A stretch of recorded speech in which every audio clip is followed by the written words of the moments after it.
Hello, good morning. আজকে সকাল সকাল গ্রামের মধ্যে হাতি ঢুকে গেছে। ওই দেখেন হাতি বাড়ির পিছনে না সাইডের দিকে 4টে হাতি আছে ওখানে। তো হাতিগুলোর দিকে সুপারি গাছ ভাঙছে, ওই পিছন দিক থেকে ঢুকছে গ্রামে। তো গ্রামে হাতি ঢুকছে সকাল সকাল, এই শুনে তো মানুষের মনে অনেক ভয় সৃষ্টি হয়ে গেছে। কে কুদিকে পালাবে বাড়ি ছেড়ে কোনো ঠিক নেই। তার মধ্যে হাতিগুলো অনেক বড় জংলি হাতি গ্রামে ফার্স্ট টাইম ঢুকে পড়েছে এইভাবে। তো পিছনে ডিপার্টমেন্ট ছিল, তো ডিপার্টমেন্টটা ওরা পিছনে আছে। তো তোমরা দেখতে পাচ্ছ হাতিগুলো একটু ওদিকে আড়ালে হয়ে গেছে।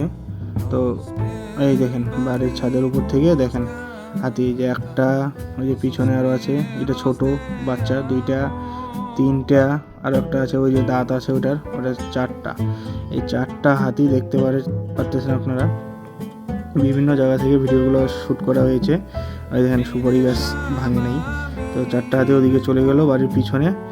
এখন মানুষের ওদিকে ধান ক্ষেত আছে, এখন সারা রাত এরা এদিকে ওদিকে জমিতে ধান খেয়েছে। খাওয়ার পর এখন বাড়ি যেতে পারে নাই, জঙ্গলে যেতে পারে নাই। তো সেই জন্য ওরা রাস্তা ভুলে গিয়ে গ্রামের দিকে ঢুকে পড়েছে।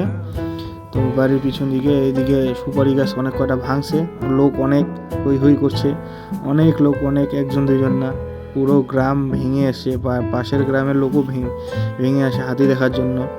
এটা মজাদার অনেকটা, কিন্তু অনেকটা ভয়ের, কারণ কারো কোনো ক্ষতি না করলেই হলো, বা মানুষ যদি সামনে চলে এসে। তো এই যে ধান ক্ষেতের দিকে দেখতে পাচ্ছেন হাতিগুলো হেঁটে যাচ্ছে, ওই যে 4টা হাতি লাইন হয়ে যাচ্ছে। এই ধান ক্ষেতের দিক দিয়ে হেঁটে যাচ্ছে, ধানগুলো শেষ, এগুলো আর নেওয়া যাবে না। এই ধানগুলো এরা যেদিকে যাচ্ছে একদম ধানগুলো শুয়ে যাচ্ছে। এই যে নদী পার হচ্ছে হাতিগুলো, নদীর পাড়ে স্নান করছে নদীতে, করার পরে এই যে 2টা আগে চলে গেল, এই যে 2টা পিছনে উঠতেছে।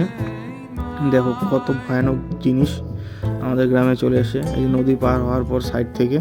তো ভিডিও ভালো লাগলে লাইক, শেয়ার, কমেন্ট করে দিবেন।